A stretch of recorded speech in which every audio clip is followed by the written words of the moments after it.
Bismillahirrahmanirrahim. Assalamualaikum warahmatullahi wabarakatuh. Bagaimana kabarnya anak-anak semua? Tetap sehat ya. Baik, kita akan belajar tentang IPS tema 6, subtema 2 dan 3.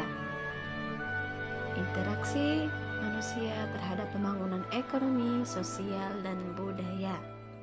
Nah, di sini ada upaya pembangunan sosial dalam masyarakat. Ada aktivitas masyarakat dalam upaya pembangunan sosial budaya. Ada pembangunan sosial budaya di Indonesia dan keragaman sosial budaya Indonesia dan manfaatnya. Baik, kita akan pelajari ya anak-anak semua. Sabilul Huda, taat, hebat, juara. Oke.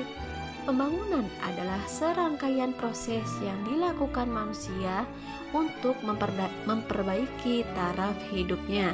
Artinya, manusia itu melakukan pembangunan untuk memperbaiki kehidupannya. Setiap negara memiliki rancangan pembangunan di bidang sosial, budaya, dan ekonomi. Ya, betul. Setiap negara pasti punya tujuan atau rancangan pembangunannya. Negara Indonesia melakukan pembangunan di segala bidang agar masyarakat makmur dan sejahtera.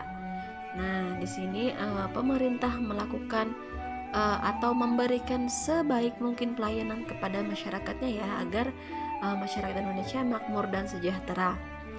Pembangunan sosial adalah segala aktivitas sosial dan ekonomi yang dilakukan masyarakat untuk meningkatkan taraf hidupnya. Di sini ada contoh aktivitas masyarakat dalam upaya pembangunan sosial. Nah, ini gambar di mana ya? Ada yang tahu? Ya, betul. Ini gambar di pasar. Nah, apa yang kalian lihat dari gambar ini? Ya, ada sayuran, ada cabai ya yang harganya sedang mahal. Nah, selain itu ada apa lagi? Ya, betul, ada manusia. Sedang apa ya manusianya? Manusia di situ sedang berinteraksi ya. Manusia di sini adalah antara penjual dan pembeli. Nah, apa yang mereka lakukan? Mereka melakukan jual beli, artinya penjual menjual dagangannya dan pembeli membeli barang dagangan dari si penjual tersebut. Nah, di sini terjadi interaksi antara penjual dan pembeli, yaitu interaksi jual beli. Di sini ada dua interaksi ya, antara interaksi sosial antara dua makhluk hidup ini dan interaksi ekonominya, yaitu ketika pembeli membeli jualan si penjual tadi. Nah, di sini juga ada contoh kegiatannya. Apa ya? Sedang apa ya? Betul, di sini ada yang sedang main angklung, Bu. Ya, betul. Ada lagi di sini sedang menari, Bu. Ya, betul juga. Nah, kedua kegiatan tersebut termasuk upaya menjaga dan melestarikan kebudayaan daerah ya. Jadi, jangan ragu atau jangan sungkan-sungkan untuk belajar menari atau mempelajari kebudayaan daerah ya.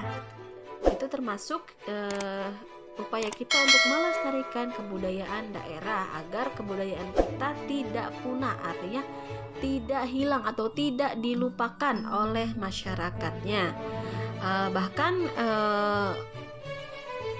kalau bisa kebudayaan kita ini dikenal oleh masyarakat luas ya. Pembangunan sosial budaya adalah pembangunan yang mencakup kehidupan sosial dan budaya. Nah, tujuan dari pembangunan sosial budaya adalah membangun bangsa dan negara Indonesia menjadi negara maju dan modern tanpa kehilangan jati diri bangsa dan kebudayaan bangsa yang sudah ada. Nah, seperti yang Ibu katakan tadi ya, kalian adalah aset negara ya, maka dari itu lestarikan budaya kita. Oke, di sini ada contoh upaya pembangunan sosial budaya. Ada yang tahu apa saja contohnya? Kita sebenarnya materi ini telah kita pelajari ya di semester 1 kemarin ya. Tapi nggak apa-apa, kita ulang lagi, kita ulas lagi karena ini sangat penting untuk kita ya, agar kita lebih mencintai negara kita. Nah, di sini upayanya yaitu yang pertama, membeli produk hasil karya budaya daerah di Indonesia. Nah, seperti batik ya, seperti kendi-kendi seperti itu ya. Nah, yang kedua, mempelajari kebudayaan daerah yang tadi ya, kayak menari, main angklung ya. Yang ketiga, melakukan pementasan kesenian dan kebudayaan daerah. Yang keempat, membentuk pola pikir generasi muda agar mencintai budaya bangsa sendiri. Jadi sebenarnya tarian jaipong, tarian kuda lumping itu lebih menarik daripada tarian-tarian BTS atau apa gitu ya, ibu nggak tahu ya. Pokoknya cintai budaya kita. Selanjutnya, keragaman sosial budaya Indonesia dan manfaatnya. Indonesia kaya akan keragaman sosial budaya. Indonesia terdiri dari berbagai suku bangsa yang memiliki bahasa, rumah adat, pakaian tradisional, senjata tradisional, makanan khas, upacara adat, dan kesenian masing-masing daerah. Jadi sebenarnya Indonesia ini sangat kaya dan sangat beragam ya. Harusnya kita lebih bangga loh dengan negara kita, karena negara kita ini sangat kaya ya dibanding negara lain. Kerjasama diperlukan untuk bersama-sama mewujudkan cita-cita pembangunan nasional. Cita-cita pembangunan nasional tersebut adalah menjadikan bangsa Indonesia sebagai bangsa yang maju dan sejahtera. Nah,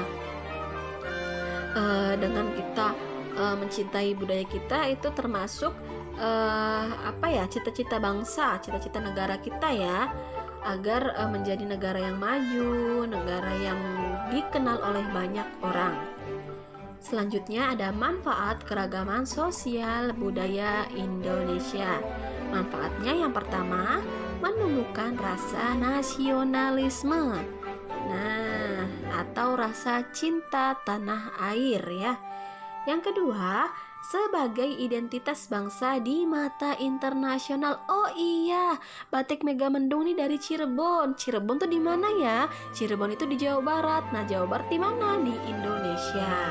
Yang ketiga, memupuk sikap toleransi sehingga persatuan Indonesia tetap terjaga. Yang keempat, sebagai ikon pariwisata sehingga menambah pendapatan nasional seperti Pulau Bali ya. Batik Trusmi juga sekarang sudah dikenal oleh mancanegara ya, banyak yang kenal. Nah, yang terakhir yaitu sebagai sumber pengetahuan dunia. Nah, baik anak-anak, kegiatan atau aktivitas masyarakat dalam upaya pembangunan sosial budaya itu sangat beragam ya. Di antaranya itu masyarakat zaman dahulu dengan zaman sekarang sangat berbeda. Contohnya, masyarakat zaman dahulu itu masih menggunakan obat-obatan tradisional yang berasal dari tumbuhan ya. Sedangkan masyarakat zaman sekarang lebih memilih obat-obatan kimia atau obat-obatan yang sudah diracik oleh dunia farmasi, seperti itu ya anak-anak ya. Kurang lebihnya mohon maaf. Billahi taufik wal hidayah. Wassalamualaikum warahmatullahi wabarakatuh.